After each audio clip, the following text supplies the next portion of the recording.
Congratulations, you have found the Lambcast, the official podcast of the large association of movie blogs, also known as the Lamb. The Lamb is the largest collective of online movie blogs and podcasts with 2,000 members and counting. Every week on the Lambcast, various members of the Lamb community get together to talk about our favorite subject, movies. So bookmark the Lamb and follow us on social media. Be sure to join us each week to hear a lively discussion of films and movie-related talk from our members. Join the flock at largeassmovieblogs.com. Hello, everybody, and welcome to the Lambcast. This is episode 749, and I'm your temporary host, Richard Kirkham from Kirkham A Movie A Day. This week it's Movie of the Month time, and it's October, so that means our Movie of the Month is a horror film. We had a close vote on the poll, and the winner was a surprise after having been suggested at the last minute by our host for today's show, Matthew Simpson, and that's Sam Rami's 2009 horror film, Drag Me to Hell. Rami is famous for his horror films, especially the Evil Dead movies, and this was a return to his horror roots after having directed 3 Spider-Man films in a row, successfully launching the comic book hero. We have a couple of guests today who are horror enthusiasts, so let me introduce them now before I turn the show over to Matthew. First up, he defines himself by the horror films he watches on a daily basis. From Riley on Film, it's Damien Riley. Welcome, Damien. Oh, wait, wrong country. Sorry. Hello. How are you? Chotomati kudasai. All right. What's that? Next, we're joined by our host for today's show from the Awesome Friday podcast, Matthew Simpson, who returns for another Movie of the Month, probably his 8th or 9th of the year. Welcome back, Matthew. It's a pleasure to be here, as always. This is like I said last time, it's my favorite show. It's a good monthly gig to have, isn't it? Yeah. I mean, other than my own, it's my favorite show. That's the better way to think about it, because I'm sure that your show is fantastic all the time, and they'd miss you if you weren't there. That's true, because it wouldn't happen if I wasn't there. Well, I was checking the numbers on the poll, and we had a very close vote. We had 5 films that were suggested. All of them got votes. The top film won by 1 vote, and there were 3 other films that were behind by a single vote. So it was pretty close. But the film that Matthew suggested, I think, is probably a good one for this particular episode. It's a nice horror film for October. I'm going to let Matthew take over and explain what the movie's about and where he wants us to go with his discussion. Sure. Let me just say, too, before we get started, that looking at the poll for this month, there were no bad choices, which is always, I think, a great thing. Yeah, I think all the movies were I was looking forward to all of them, regardless of what won. The only one I haven't seen was Lisa's suggestion, and that would have been, a new film for me, but otherwise, it's all good. Yeah, and I always actually kind of like that when I get a good excuse to watch something new. Exactly. So before we dive too far in, for those of you who are unaware, Drag Me to Hell is a 2009 film directed by Sam Rami and starring Alison Lohman, Justin Long, Dilip Rao, Adriana Barata, and a number of other people, about a young woman who is a loan officer at a bank. And at the beginning of the film, an elderly woman comes to visit her who is delinquent on her mortgage. She's had 2 extensions, and it is up to the young woman to make a choice as to whether to give her a 3rd extension, and she chooses not to in pursuit of a promotion to assistant bank manager. The elderly woman, Mrs. Ganush, then begs for an extension and ends up being humiliated by the young woman, whose name is Christine, played by Alison Lohman. And that humiliation causes Mrs. Ganush to later come back and to put a curse on Christine, and she is tormented by a demon for the rest of the movie. And it is great. So this movie came out in 2009. I saw it. I have the great shame of not having seen it in cinemas. I saw it when it came out on home video probably about a year later, and have loved it ever since. And I'm just wondering, let's start with Damien, what your journey with the film is. I'm sorry, what was that? What's your experience? How did you first see the film, and what was your first impression? What was my first impression? Well, we're going a little ways back there. I think it was with Aaron. I was just talking Oh, about Darren, our old buddy. Hey, Darren, if you're out there, dude, up, man. But anyhow, yeah, Darren and I, both horror guys. We got together to make a horror. Ended up kinds of other movies. I think that was when I first heard about it, which been probably been out a while. Probably maybe 2011. Maybe. Anyhow, so that was about when I knew it was an Evil Dead guy, you know, slash kind of cult type movie, and you know, I love those, but I'm not really into comedy horror. It's just not really my thing. I got into the splatter movies. I really got into those, and I'm trying to force myself a new addiction of watching comedy horror. It's definitely, yeah, I think it's comedy, don't you? This is definitely a comedy film, yeah. Oh, heck yeah. But I mean, you know, you jump too. It's horror. And there's some there's some guttural scare stuff too. So yeah, but it is a comedy. And, I've learned to really kind of appreciate those. And watching it again, well, I guess I'm beating around the bush. I didn't really like it. In fact, I have we have the podcast where we both kind of talked about some Sam Raimi films years ago, and he loved it, of course, you know, quoting it here and there, and I'm just like, okay. But I have a newfound enjoyment of it now. I mean, I just found out, like, I think 3 days ago that was what we were going to talk about. So I watched it again, and I definitely saw a lot more positives this time. So that was cool. I'm looking forward to talking more about it. But yeah, so that's when I was first, I mean, I have a bunch of, Rich, yeah, be proud of me. I took notes and I brought them too. I'm kind of like really shying away from notes because I feel like I'm, you know, bald, gray hair. I can't do anxiety, Rich. It's all right. It's all right. You know what? I rarely have any notes except for maybe 5 or 6 bullet points. You know. There you go. See, because you're a pro. That's why. So just extemporize, and we'll go with that. That's it. I extemporized. So any other questions? That's when I first found out about it. If you want me to get more into detail, I got a few notes here. But yeah, that's go ahead. Yeah, it's your baby. Tell us. No, that's it. Whoever you want. I don't want to take over. Oh, no, I was going to say that's a great start. How about you, Richard? When did you first see it, and what was your first impression? Okay, well, I first saw it opening day when it opened because I am a Sam Raimi fan.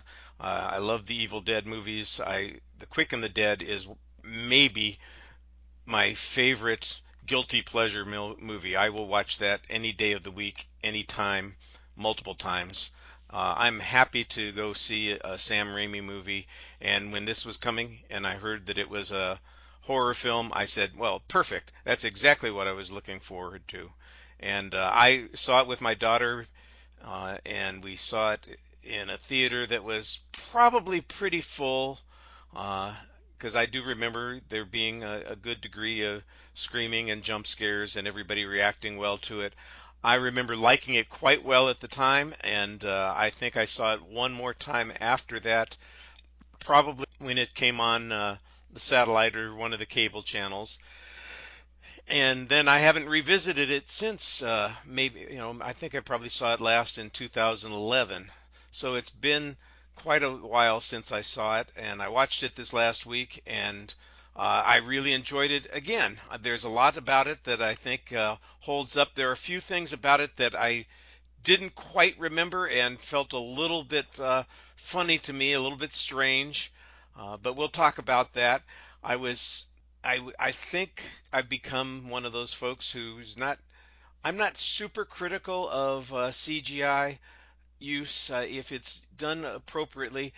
There were just 2 or 3 shots in this where the CGI was too noticeable for me, and it bugged me a little bit.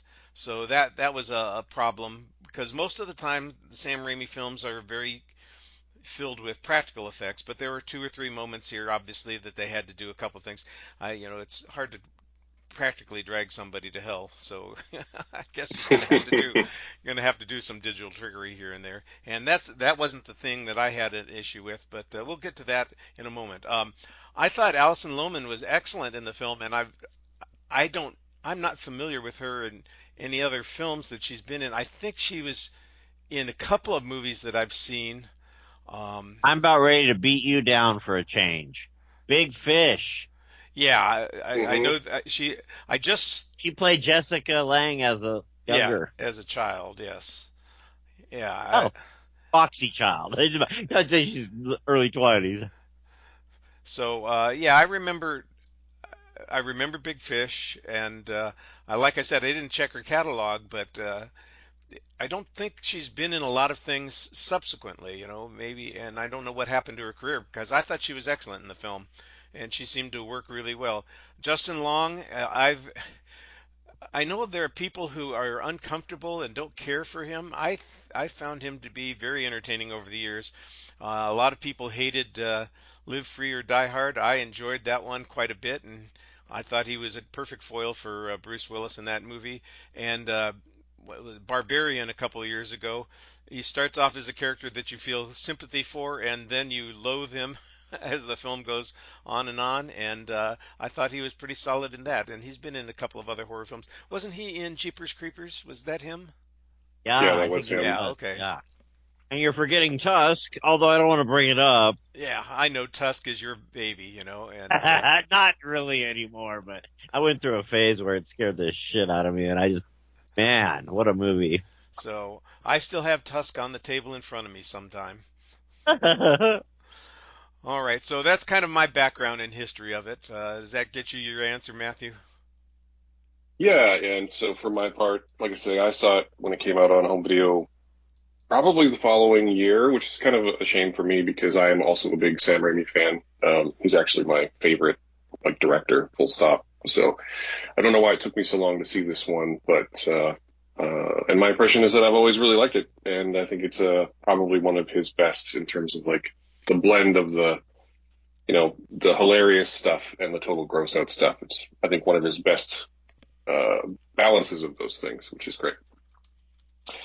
To answer your question, Alison Lohman's career, she retired from acting following the film. I think it was Gamer. She married Mark Neveldine, who is half of Neveldine Taylor, the directors, and she basically went into retirement after that movie and is raising their family and teaching acting classes and a bunch of stuff. All right.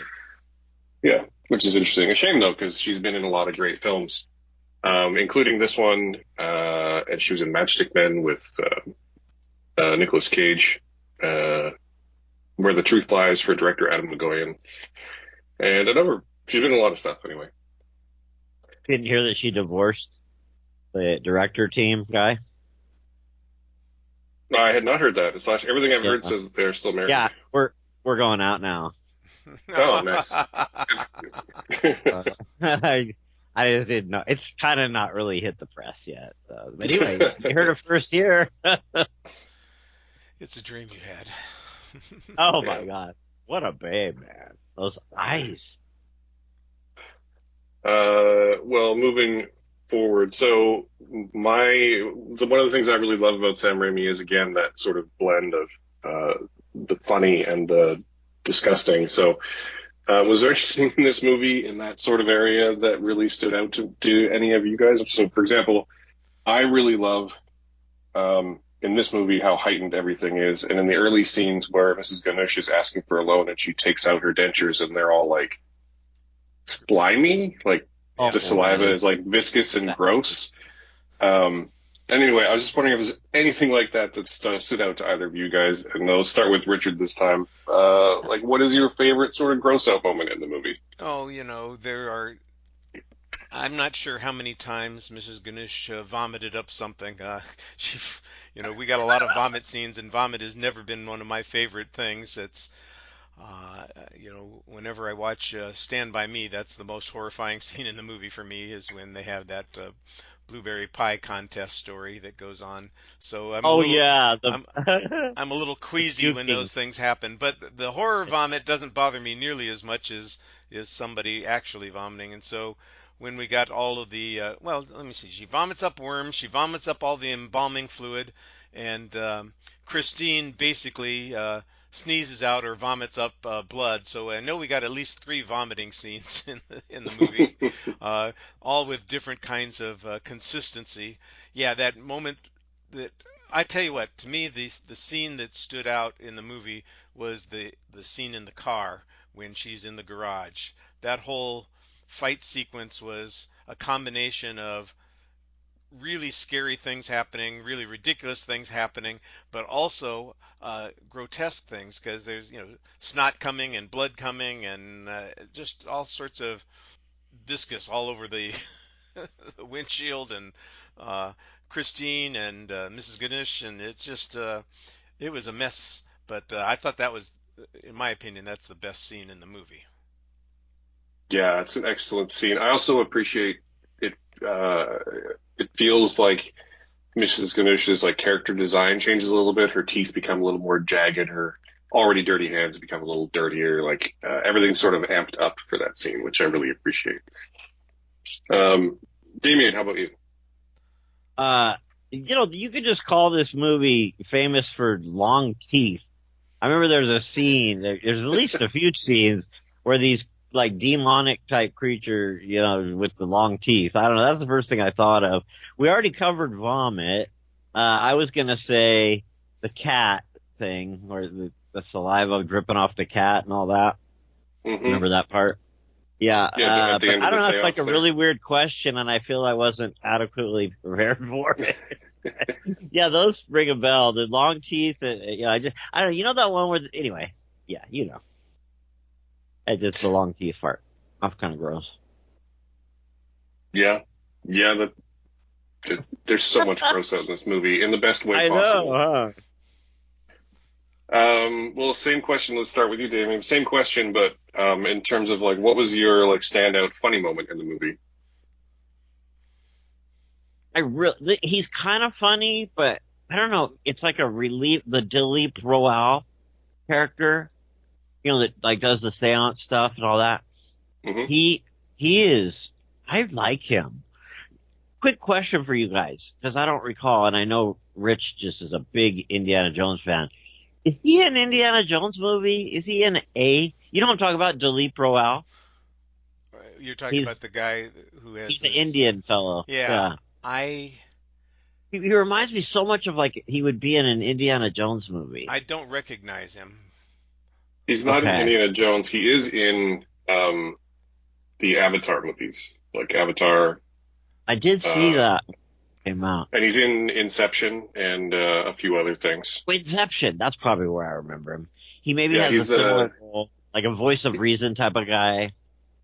Yeah, so in this one, he's the medium who first tells Christine that she's being terrorized by a demon, and in Inception, he's the chemist. He's the guy who makes the chemicals that let them sleep to go into the dream world. Yeah, for me, he wasn't really funny necessarily, but I was waiting for him to crack a joke. I don't know why. Because the movie's kind of funny. But when they come to him, I really felt like it really gets traction, because he's there's a scene kind of like that in Ouija 2. I know that's kind of, to act like it's, a good reference point, but that's a really good movie, actually. Ouija 2, Origin of Evil, I think it's called. But there's a scene like that. You're going, okay, we get it. Boring. The girls are waking up. They're hearing noises, blah, blah. But then, a professional comes in and you go, okay, we're focused now. Now we're going to go into the paranormal or whatever. He's kind of like that for me.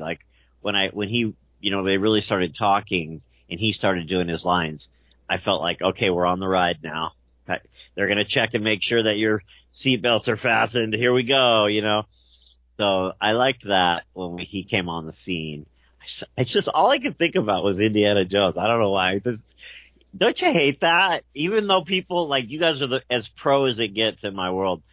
You told me that he's not in Indiana Jones, but I still want to look it up. I don't know. I'm like that. Well, you don't have to believe us. I'm sure IMDb will give you the same answer. No, he wasn't. I agree, but you know what I mean? I just got that feeling from him. There's a guy in a fez in that's him. I don't know. I guess I'm just getting old. I mean, sometimes the vibes are strong. Yeah. that's the vibe you're getting. Very similar. I like him. characters I want to in start other watching films. more movies of his. It's kind of prompted me to go look up more of his movies. Those ones you mentioned, I think I've only seen one of them. Well, you So said you thought this was kind of a comedy film. So, what made you laugh? I don't know. It's kind of hard to say because it sort of just a guilty thing, but I just like looked at her the whole time. You know what I mean? Like it was like cool. I get to watch her. You So know, what that you're was saying it. is it's a pervy film, not a No, comedy but film. yeah, absolutely. And I'm at the top of the line of the pervs. Trust me. But just like when she's in her little dress and the, little knee knocking things that she does are hilarious. Like, when she just gets like freaking like totally beat up and abused throughout the course of this movie by this older woman. And then, later on, well, not later on, like throughout, like gets little revenges here and there. I remember in the car scene, she just like, that old whatever it is in the back seat is probably sorry it even spoke up, But yeah, I just like her, and she was funny to me. She was like, I don't know, like Goldie Hawn funny maybe. Oh, okay. How would I compare it to? When you just got the really hot girl, but she's not really cognizant of it, that kind of movie, and I love that. I love girls like that in real life too. It's always nice when a pretty girl doesn't really know she's pretty. Well, I because thought it was kind of cute the way she denied herself for most of the film, because right. she was, as they say, a fat little girl, and Oh yeah. she had to watch her weight, and so she walks by the bakery and looks at it wistfully, and she kind of turns down, Oh yeah. she's That was lactose good. intolerant, and she doesn't care about that anymore. I thought that those were funny, lighthearted moments in the movie.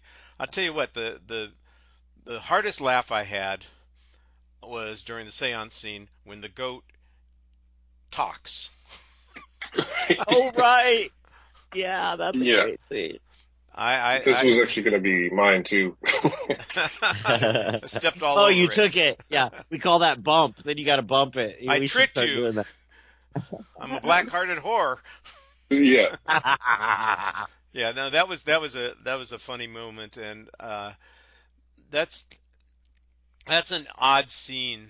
That's the one of the scenes in the film that I didn't remember very well. I had a vague recollection that they went back to the house that's in the opening sequence, but I couldn't remember what happened there. And then as the scene was playing out, I was going, this feels a little strange, but there were funny moments in it, and that was the one that bust a gut for me.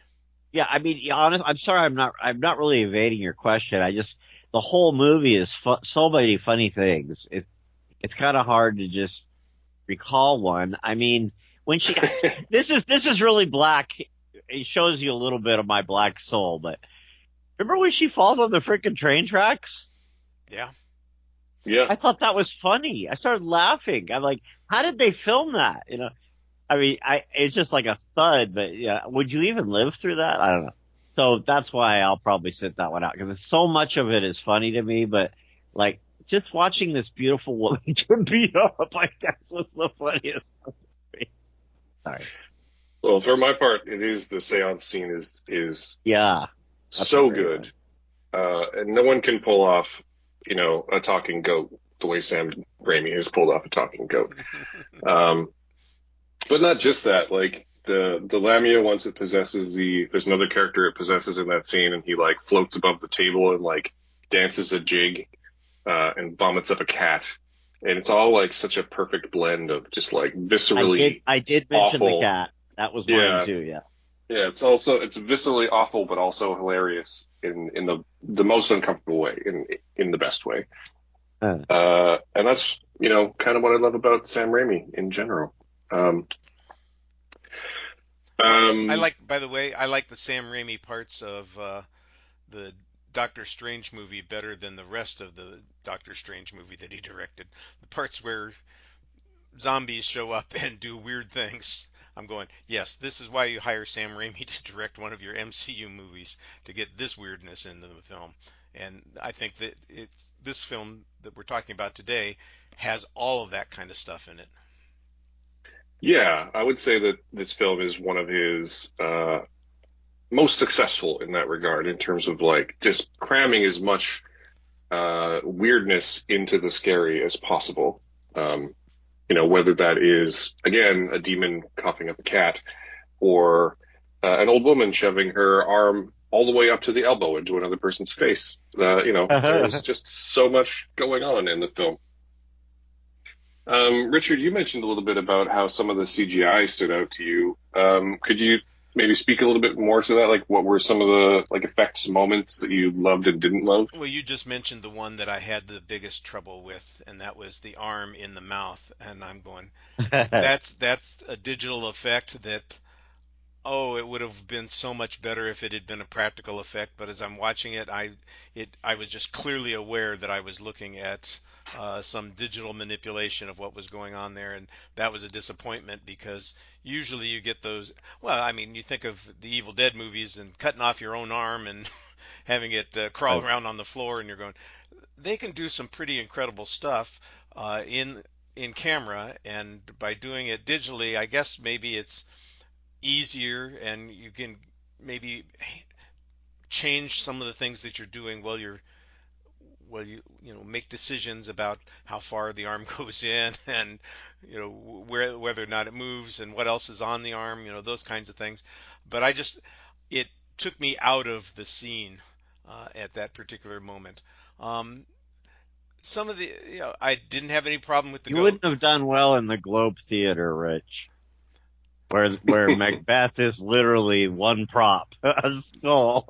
No, I think I probably would have liked that pretty well. And by the way, that was my favorite experience when I went to London a few years ago, and we did a little bit of a tour and that kind of thing.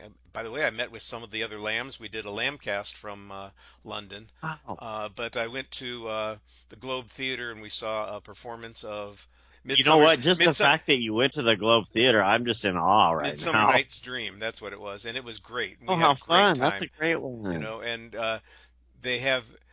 you can stand for $5 at the theater. It's one of those great Is things that they do. right? Yeah, so if you want to be in the pit and don't need a seat, you can just stand there and enjoy the show, and it was relatively cheap. So, And did the audiences back then, did they stand? Oh yeah. Yes. Yeah. Yeah.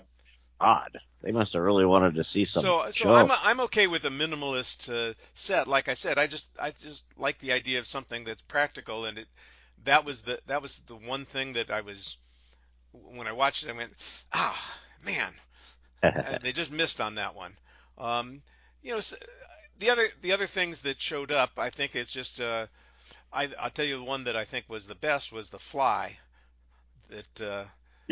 that flew around and ends up crawling up one nostril and out the other nostril and then into her mouth. I thought they did that really well, because I know they didn't train a fly. Yeah, that's true. And the fly makes a reappearance. Its real name is Bessie. Yeah. And you get a lot of close-ups of the fly with its eyes and its feet rubbing together. Those digital shots were fine. I didn't have any problem with them. Right. And were there any practical ones that stood out to you, in a good way? Well, I think, like I said, I think the goat is probably a practical puppet. I didn't notice any digital on it, but there may have been, because it goes by pretty quickly. And then you mentioned the guy floating around the seance. I thought that was pretty good, and that looked to me like it was practical for the most part. Obviously, you got to get somebody up on a wire and figure out how to move them. But I thought that was okay. I'm trying to think if there was something else that I liked. Well, like I said, I mentioned the fight sequence in the car earlier, and that a lot of up close and personal. And Alison Lohman gets tossed around on a regular basis, and I mean, she gets flung up against the wall and dropped off of things. Apparently it's amusing to be dropped on the railroad tracks. Who does that remind you of in other Sam Raimi movies? Oh, all the Three Stooges movies. Hint, hint. Yeah. No, in other Sam Raimi. Well, in Sam Raimi movies, the Three Stooges, but I know you're talking about Ash. Bruce Campbell, Yeah. baby. Well, Yeah, and so she's the Spider-Man. Bruce. She's the female version of Bruce Campbell in this, all right? Poor thing. He gets destroyed though. I will say, because I have seen those other movies too, although they're not, I'm not one of the like rabid fans, but I do like them. And, he gets destroyed in those movies. So I wonder when she got the offer if she went, uh-oh, I'm going to get beat up. I don't know. It feels like the kind of movie that you read the script and you go, "Hell yeah, I'm gonna do this." Yeah, I think so. Yeah, it's a fun movie. Wouldn't be one I'd pick, but I like movie of the month for that reason, because it kind of forces me to check out something out of my comfort zone, and I did enjoy it. It's hilarious. Yeah, it's one of the reasons I like it too. The goat, as far as I know, is an animatronic, so I think you're right, Richard. Yeah. Maybe some like digital touch-up, but I think it's an animatronic as far as I know. Pikachu. How did we all enjoy any of the performances? So, like, I think Alison Lohman is really good in this, but I also think that it's sort of all the periphery characters are very well cast, and not just like Justin Long, but David Paymer, who plays the bank manager, Adriana Barraza, who isn't plays he the great? seance. Oh my God, you're right. Like bank Yeah, manager. is there anyone would like to highlight from the cast? Well, what's his name? And Why am I? He plays Reggie. Stu. Reggie. He plays Stu. Reggie Lee, who plays Stu.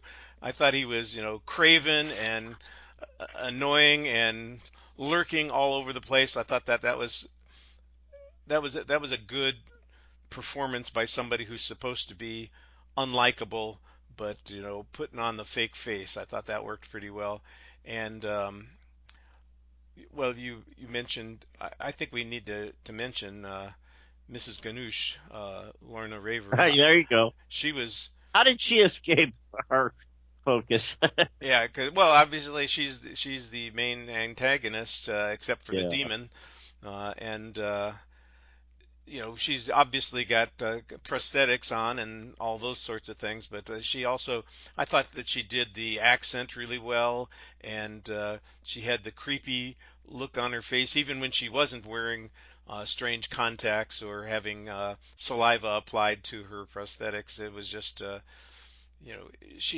I thought it was interesting. She did come off so, I don't want to say entirely sympathetic, but kind of pathetic in that first sequence when she's at the desk with Christine asking for an extension, and then she basically has gone completely demonic in the car, and it's one of those things where we know from early on in the opening sequence that whoever it is that's passing on this curse doesn't have the ability to offer forgiveness or to suggest, that once you've crossed the line, you're past that line. It's, you can't go back. You can't apologize for a mistake that you made or for a bad decision that you made. The hell with that. The demon's going to come get you, and we're not going to withdraw that. And she came across that way, especially in that car scene. I did think that she did some nice acting when she was dead too. yeah. I really like, just to build on what you said, Rich, about her kind of shifting, like when she was sitting at the desk talking, you're immediately empathetic because you're thinking, oh God, here's this woman, she can't work, she needs a place to live, and you just keep thinking that, and then you go into completely the place of, like, how could you have empathy for her character after that? You know what I mean? It's the feeling, in other words, really hard. And I mean, it is a comedy. I shouldn't overanalyze it, but I think that was kind of intended. I think he was probably standing there saying, look, we want to feel for her, and then we just want to be repelled by her.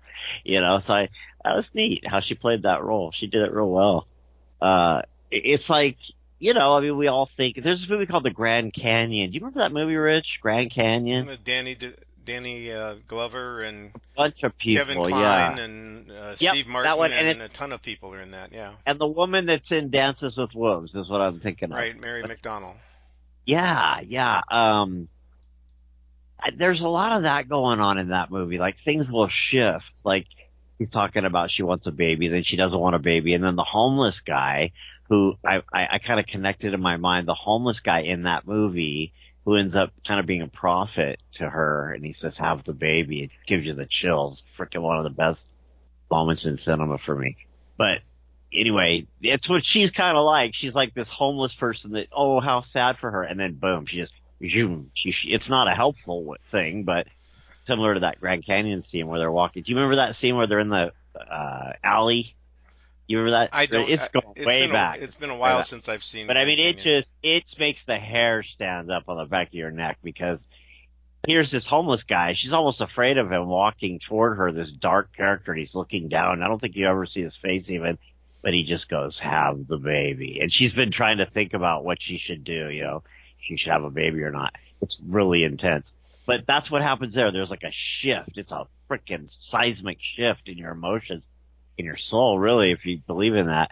But that's what I got from that scene, too. It just, she's still this poor old woman, and then all of a sudden, oh, yeah, you're not going to give me money. Huh? You know what I mean? Yeah. It's just like, just really hard. And I loved that. Like, there are a lot of, I say it's not my forte, but there's a lot of scenes like that I really liked in this film. Not necessarily just the gross ones. And, well, one of the funny scenes that does have a little bit of humor in it is when they go to the boyfriend's parents' house.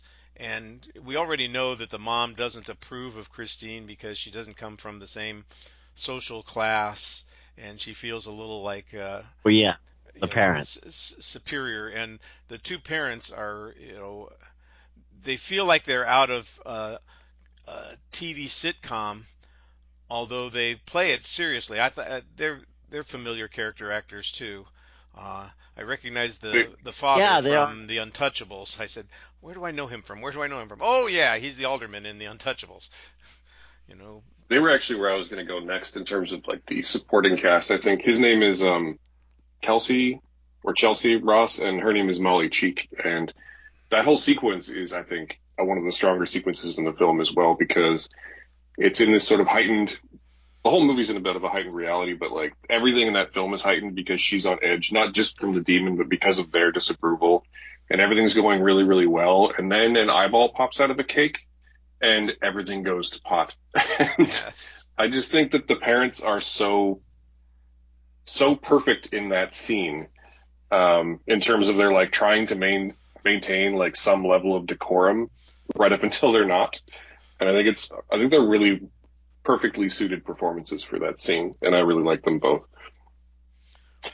And then just to think of Ben Stiller's parents in Meet the Parents. Rich knows I cross movies wrong all the time, but I think of his parents in that movie, Meet the Parents. You know what I'm talking about? Ben Stiller's parents, doesn't he? I don't know. I might be drawing a weird connection here, but there's some movie where there's that exact couple. You know what I'm talking about? It's maybe even a recent movie where the parents are like sipping their tea and they're just so perfect and everything like that. In other words, it's a trope, sort of. And so, but this goes way back. It was what you said, 2009? Yeah. Mm-hmm.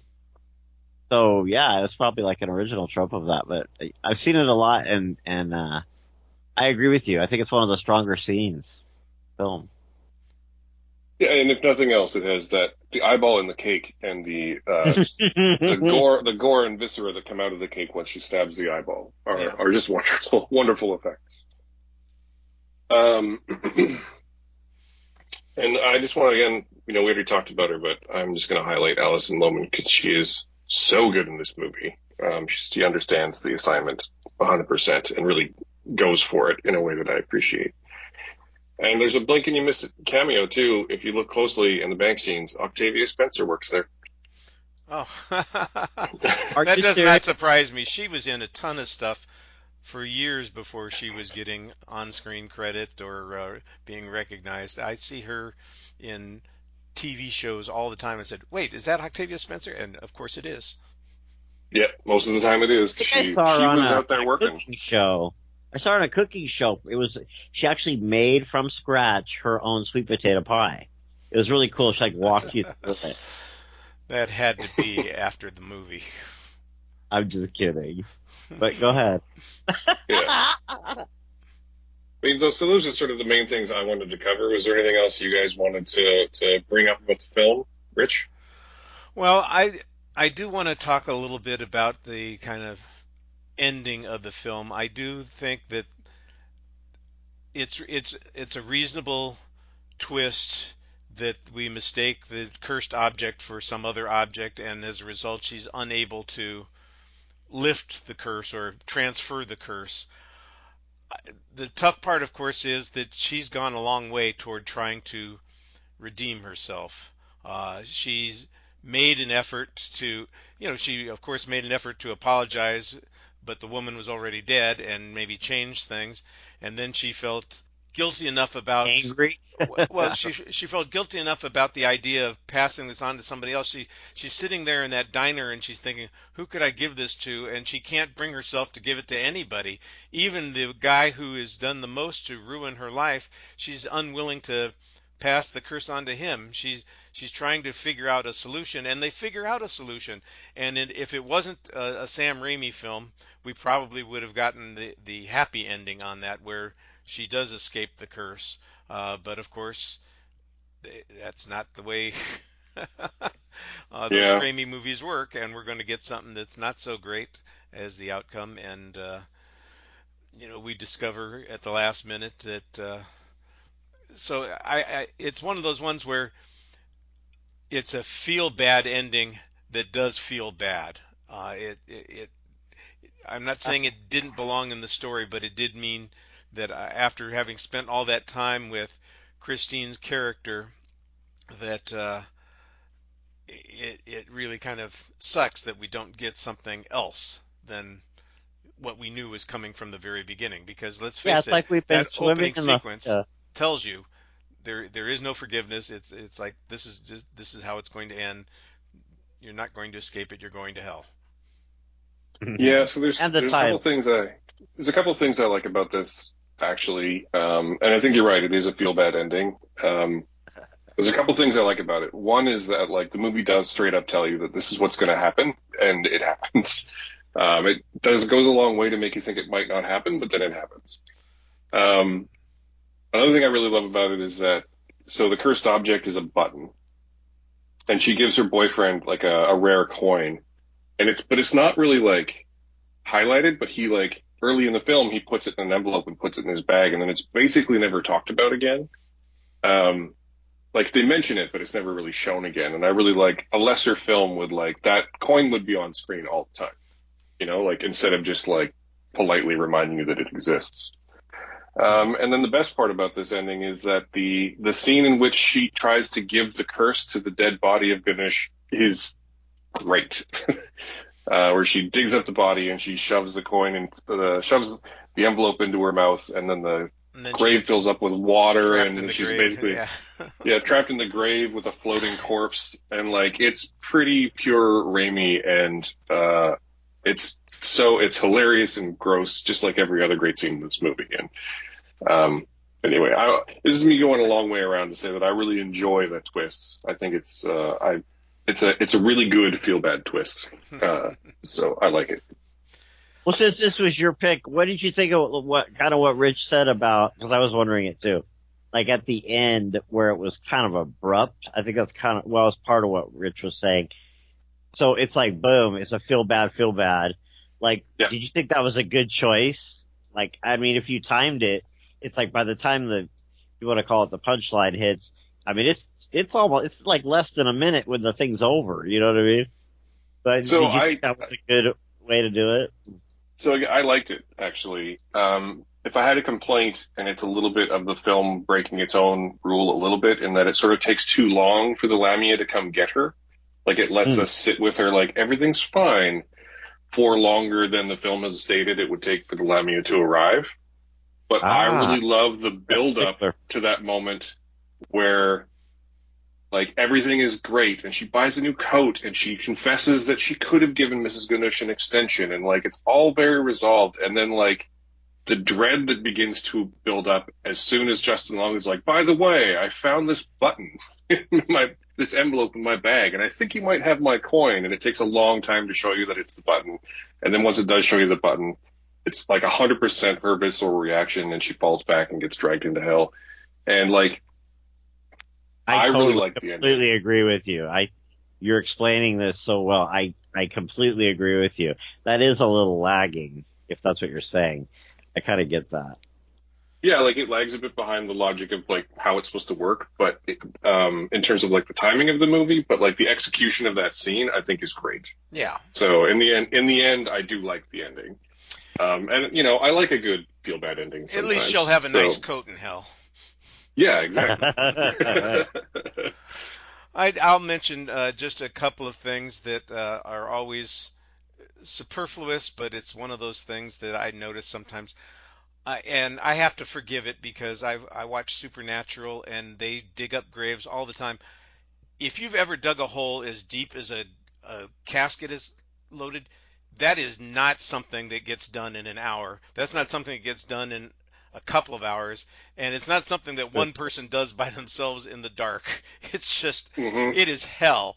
I didn't dig up a grave, but I've dug up the septic on my front lawn a couple of times, and it was like, holy criminy, this is way too deep. This is way too hard. I have to stop over and over again, and I did that 25 years ago, and I was. But I was going to say, what city? Shape. I have to know what city, because until I moved to the high desert here, I never even heard of a septic. I grew up in Mission Viejo. Well, but what city was that? It's the one street in Glendora that still has a septic. Oh my God, Glendora! Because it was all zoned differently at one point, and the city acquired it, but they never built the sewer up the. There's basically a sewer on the north side, but it can't cross the wash that is 2 doors down from my house there. And so there are 12 houses on the street that don't have access to the sewer, and they're all on septic. And the house across the street years ago, when it was sold, maybe 15 years ago, they basically had to install a whole new septic system. Scares the hell out of me if I ever sell my house there. But do they just since you brought it up as a metaphor, do they have to dig down like way deeper than a coffin, or not as much? About that depth. I was just getting to the first chamber, not to the. Not to the field, depths, not to the field, but to the first chamber. But I'm sorry we got on potty talk here. Yeah. I was just mostly talking about how difficult it is to dig a hole big enough to get a coffin out of, and they show it in the movies all the time, and I think, yeah, that's one person with a shovel. That's about a 15-hour job. It's a hard job to do, And then, it's also go ahead. It's also in the rain impossible to dig a hole with edges that straight. Yeah, which is a thing that always sort of takes me. Having dug holes in my youth, because I lived in the country and I've had to like put up fences and actually dig a septic field. It's hard to dig a hole. It is. Without a digger, like a big excavator, it's difficult to dig a hole that neat. And as you know, I'm an animal lover, and I understand Christine's desperation, but boy, the cat scene, the first cat scene, not the second one, that's tough. Where she has to basically kill her own kitty as a sacrifice. That was tough. We both know that we would never do that, Rich. It's okay. We would never do that. It's all right. Oh man, that is pretty traumatic, though. You're right. So those were my final issues with the film, but I found the film very enjoyable. I was surprised there are a lot of jump scares in this movie, because Mrs. Ganush's face appears a half dozen times suddenly in the window, in the back of the car, in Allison's house, or Christine's house, in the mirrors. It's just, so they do get a bucket load of jump scares, but they also get the cringy gore horror and the gross out stuff in the film as well. And I think the funny bits work pretty well at making it tolerable to put up with all those things. Yeah, I would just say about it that I think it's really well done. Sam Raimi, like I said, he did the Spider-Man trilogy, which is freaking probably more money than he made on anything, I would assume, and probably the most part of our pop culture. Ock Ock, all that stuff came out of Sam Raimi. So it's it's a little less than all that. It's kind of stripped down, but it has that dark feature to it of those movies, and as well as the Dead movies. And so it's a great afternoon. It's a great evening. It's a great date movie. It's just a really good movie. I tend to go for the more really kind of give you that creepy feeling movies, which probably shows how odd I am, but people know that, listen to me, I am very odd. But I like the feeling of the creepy stuff, and you get a little of that. But I mean, really, it's a kind of part of the whole franchise of the convention goers of the Evil Dead, which is great, but if you're not a convention goer, it's kind of, in other words, I kind of wanted it at the beginning to say, hello, dear viewer, this is not a normal horror movie. It is slapstick, but like Matt, you obviously know all the ins and outs of it. So you already knew that. But if you're not super into the cult of it, I think it could use that. Maybe a little, I don't know, some kind of a water slide type of thing. Hey, here's what we're doing here. It's not your typical thing. And I think it'd be more enjoyable if kind of the tropes that are coming. But other than that, I mean, if you're listening to this, you just heard. That's what it is. So I did it for them. If you know what you're getting into, then it's freaking great. If you don't, I think you might have a little trouble with it. You might go, what the hell? Because you don't know if you should pull up your blanket or you should just eat more popcorn and crack it up and have some sugar babies. You know what I mean? It's hard to know exactly what they want you to do. But I think those are minor things. So yeah, I'd probably get up to maybe 8 out of 10 for me for rating. So I'd probably give it. Yeah, that's it.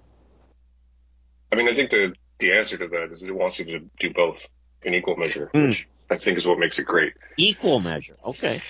Yeah. Yeah, this is a solid 5 out of 5 movie for me, but that shouldn't be a surprise because what? I just gave it a higher rating than you? No, he said 5 out of 5. That's 100%. Oh, 5 out of 5. You're only at 80%. Don't you hate how movie people do that? It's like, we should just have a law. Okay, it's either 5 or 10. You know what I mean? Yeah. Anyways. It's a solid 5 out of 5 for me, but that again shouldn't be a surprise given that Sam Raimi is my favorite director. And it's a really good version of his shtick. It's maybe, I sort of agree with Richard. There's a few moments where the CGI stands out, but other than that, I think, it's on par with the Evil Dead trilogy in terms of the blend of horror and comedy, that he's ever done. So yeah. All right. I love this movie. I hope more people listen to this and go, I should watch that movie because it's a good movie. I hope we didn't give away too much. We didn't give people warnings about spoilers, but it is 15 years old, and come on, it's a horror film. You got to know that bad things are going to happen. So. And also, I don't think that spoilers would necessarily ruin this movie anyway, because even if you know the end results of what's going to happen, there's a lot of shit that happens on the way there. Yeah. So, yeah. That's true. Although, like I said, I think that ending is a good kick in the teeth at the end. Yeah, I agree. Well, thank you for bringing this film in for the Movie of the Month. I'm glad we had a chance to talk about it. You've already mentioned your favorite director. We're going to come back for our exit question of the week, which is going to focus on that. But first, I want to hear from a fellow Lamb Podcasting Network show.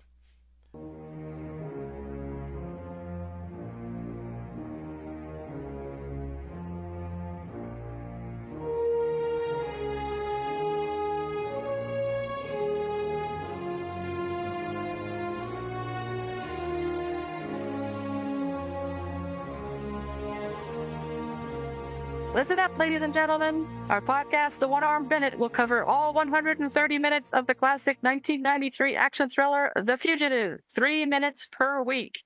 Average length of each episode, including guests, is approximately 30 minutes, giving us a total expected running time of 65 hours. So what we want out of each and every one of you is to listen along with us for the next year to our hard target search through every plot detail, Character breakdown, guest segment, movie trope, Star Trek reference, and corny joke in each minute.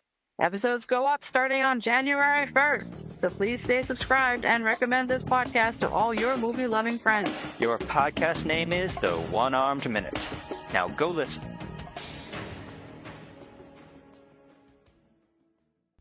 We're back, and it's time for our exit question of the week. And, it's Halloween season. We're talking horror films. Next week's show is going to be about pre-1973 horror films. And everybody seems to have their favorites. I thought it might be fun to discuss this question. Who is your favorite horror film director, and why do you prefer that particular person? And Matthew, since you've already popped the lid on your answer, let's start with you. Why is Sam Rami your favorite? Yeah, Sam Raimi's, again, not just my favorite horror director, but my favorite director, period.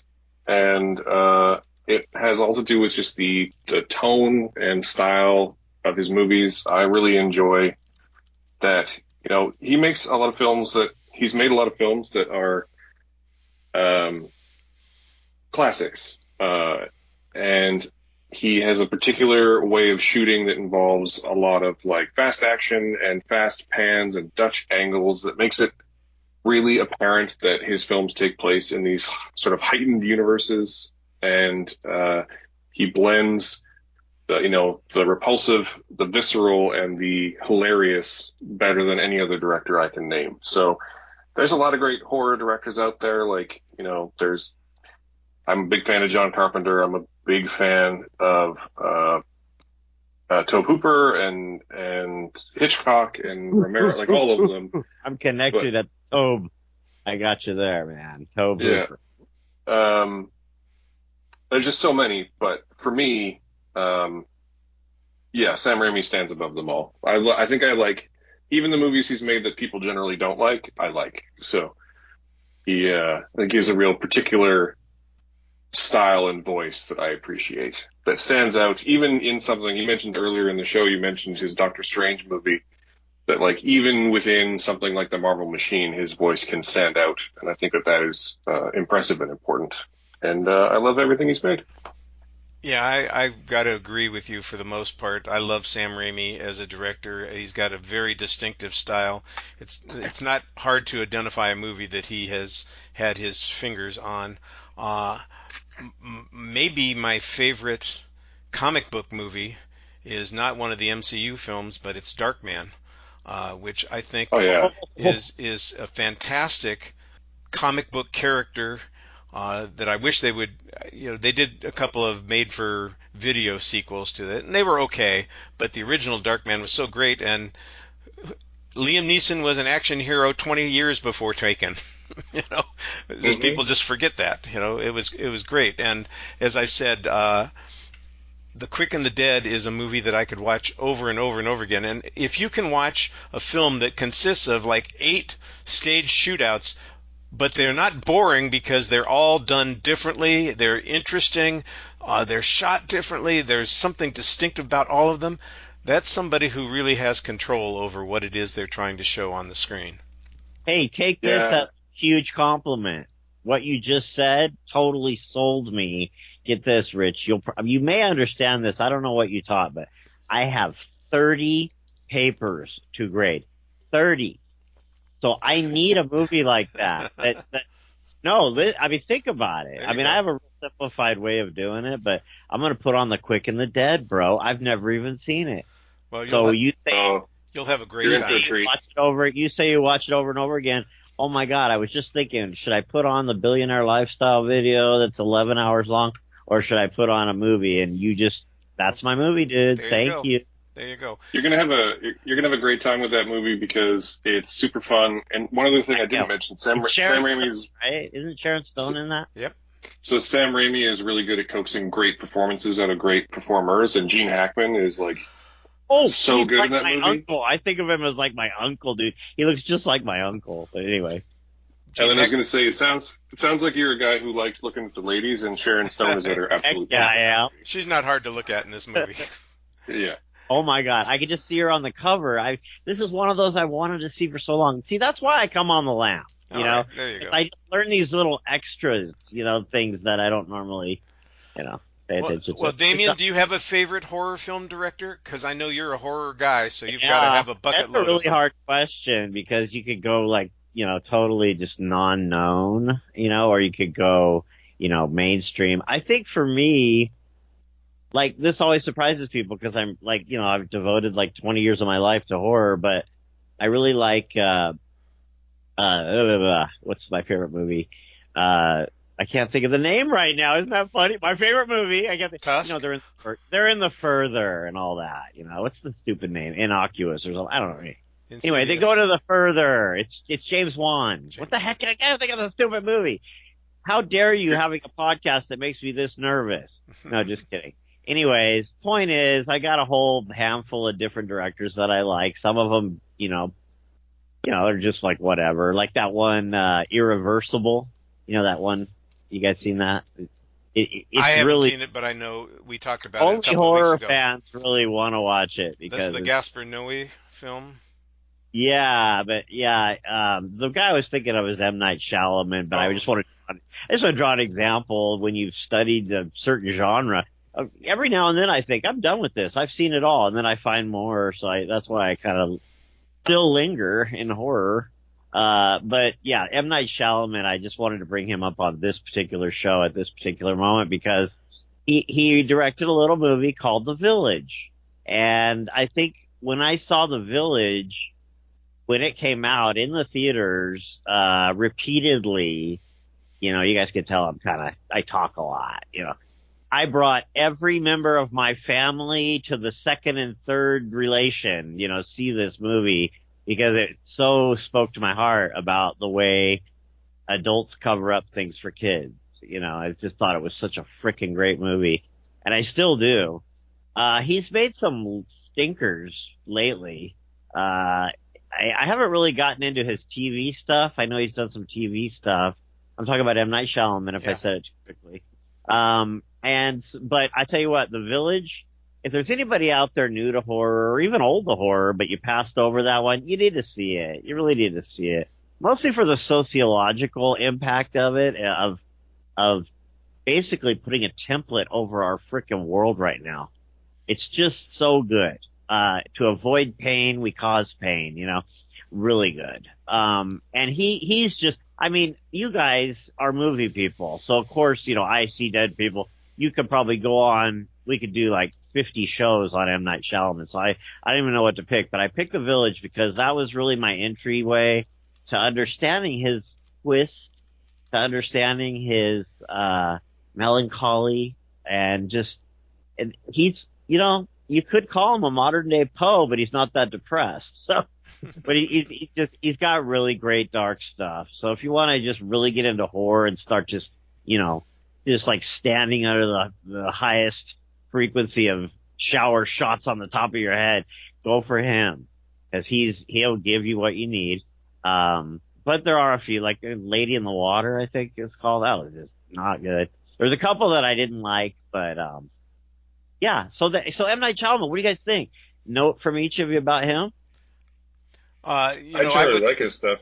Yeah, I like his stuff too. The Village is one that always gets criticized because it's like he went to the well one too many times on the twists, but I didn't have a problem with that. I think it was the last of those films that he made that I felt really was solid. After that, there were hit and miss things, but I love Signs.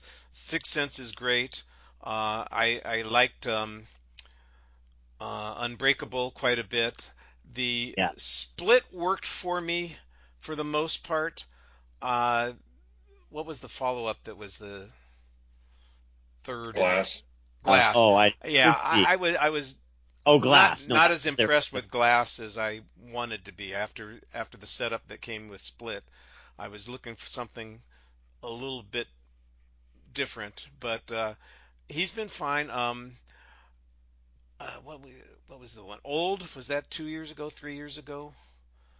Yeah, something like that. 3 years ago. It was okay, you know, but the same kind of thing. You know, there's a twist at the end, and Trap is this summer's movie that he did, and it's okay. You know, nothing special, but he's been fine. So if you're asking my opinion, I think he's got 2 or 3 spectacular horror films, and then some moderately adequate ones. I know I don't have rebuttal time, but it's not a rebuttal. It's a total agreement with Signs. I think Signs is heavenly. I think Signs is just one of those perfectly made films. It's like that would be my Quick and the Dead, you know, but not really, but you know, in a way, I could watch it in the background. You know what I mean? Amen to that. I mean, well, that's odd because to me it's got a lot of comedy in it, and it would be almost a comedy horror film at times. That sequence where the kids and the uncle Joaquin Phoenix are sitting there watching the TV with their tinfoil hats on, I thought it was going to bust a gut. It's like E.T., but like 3D E.T. scene or something. You know, really good. I mean, I think he's also just underrated as a guy who puts comedy into his movies too. Like, I think The Visit is a great film, and it's also at times hilarious. And there was a real thing at the time of people being like, "This is unintentionally hilarious," and me sitting over on the side being like, "No, it's very intentionally hilarious." Very intentional.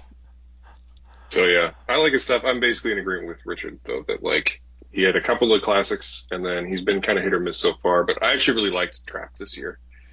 And Old is a film that, like, I don't know if it's good, but I find it strangely rewatchable. Like, I guess I like the performances in it.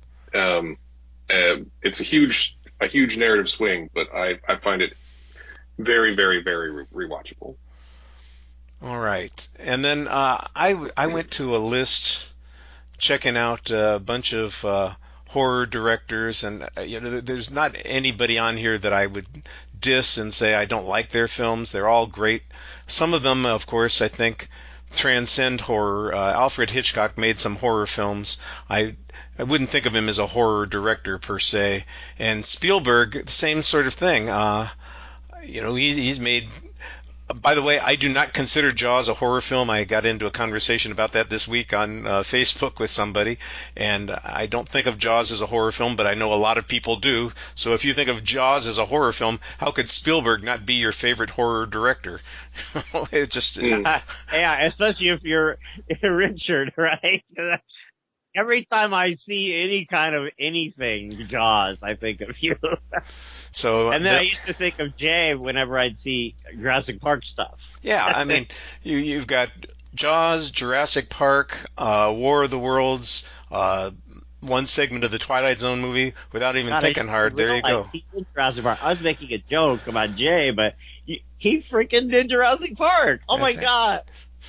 So, I wouldn't say that Spielberg is a horror film director per se. I think there are people who are more particular for that. I love John Carpenter, but some of his films just didn't work for me.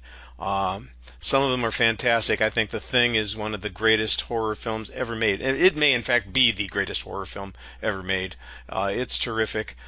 But for consistency in working in that genre, I picked Wes Craven because I think he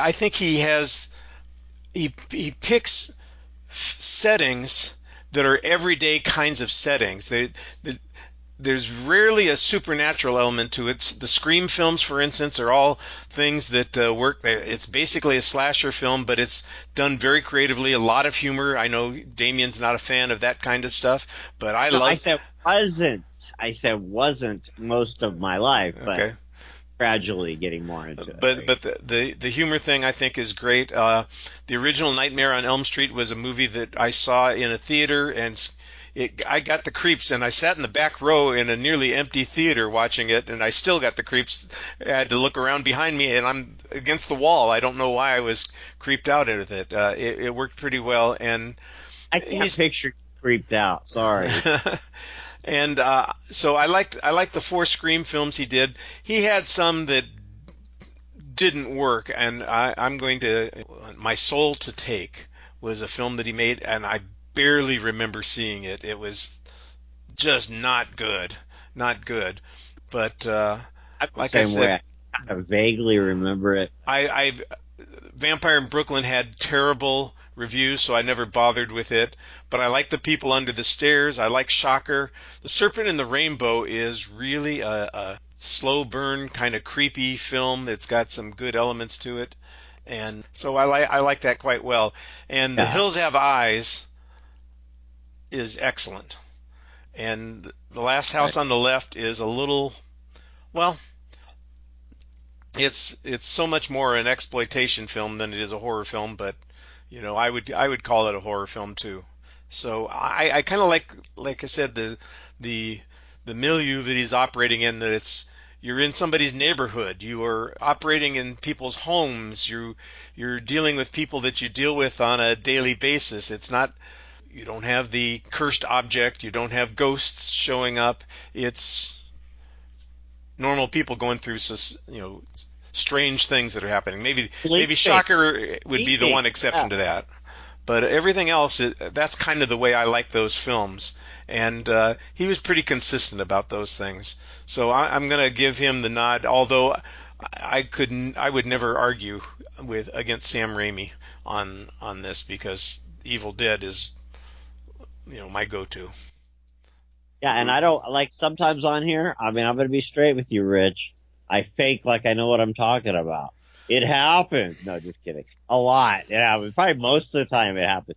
But I just don't really know a lot about Sam Raimi and horror. So I don't think I'm sitting here with all this knowledge and throwing stones. I'm like, I haven't like delved in. You know what I mean? And I know that sounds crazy, and I know you're both going to try and convince me to go watch The Evil Dead and everything. Believe me, I've heard it all. It's like a cult. But, I will one day. It is a little bit of a cult. I will one day get myself my favorite Starbucks drinks, one after the other, and I'll freaking get into those. But, I just want you to know I'm not like this total naysayer. It's just that I judge it sort of by a different creepy device, which is there. You're right, Matt. It is there. The creepiness is there big time through all of them. But, for some reason the comedy is just, they don't, it's like having sushi and a sirloin steak. You know what I mean? They're just not really meshing yet. But Surf I think and turf isn't for you. That is, you know what? You're right. It is something. Sorry, I'll get there. But no, I really liked this film choice, and I just want to make that known, because even though I maybe sound like, oh, it's comedy, because you guys have both made a couple comments like kind of catering to that. It's not that I don't like comedy in horror. I like the splatter films; are freaking great. But I just haven't delved. I haven't properly delved. So that's really what it is. It's okay. What a hot lead actress! What a hot lead actress! I mean that sincerely. I'm so sad that she's having babies now. Oh, that's just so rude. Listen to me. No, but I'm kind of sad that she retired, because she's got those eyes. I think of Jessica Lange when I look at her eyes because of Big Fish, but yeah, she was just really good in this, and her eyebrows, and so she's great. She looks like Julia Roberts' niece. You know that other actress with the eyebrows? Emma Roberts. Yeah, they could be twin sisters. Anyway, I go on. That's oh, okay. Guess what? I wanted to tell you guys, I know I got to wait till my time at the end, but I changed my podcast name to But I Digress. Isn't that hilarious? Because it's exactly what I'm doing on this whole show. Okay, well then I digress. But I digress. Well, let's not digress anymore here. You got it. Any other honorable mentions that we probably should acknowledge at this point from either of you?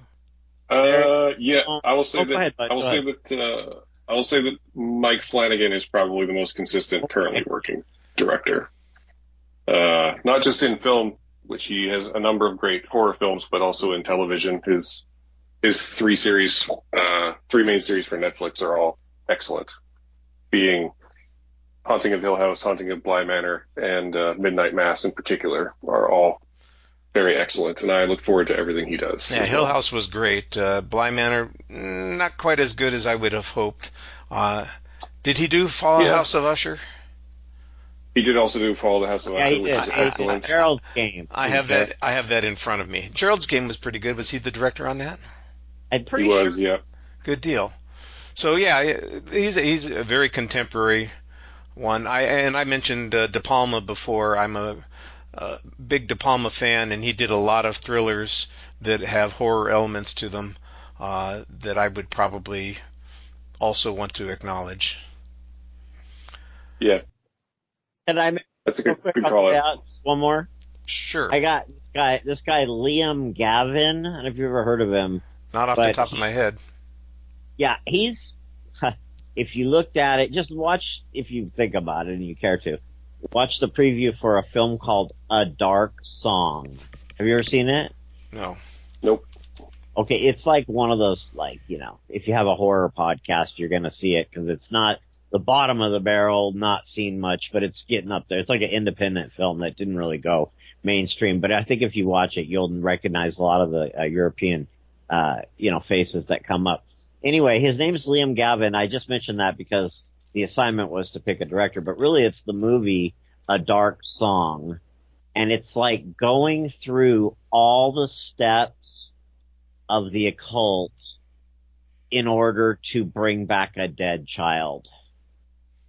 And it is very moving, and it is extremely well done.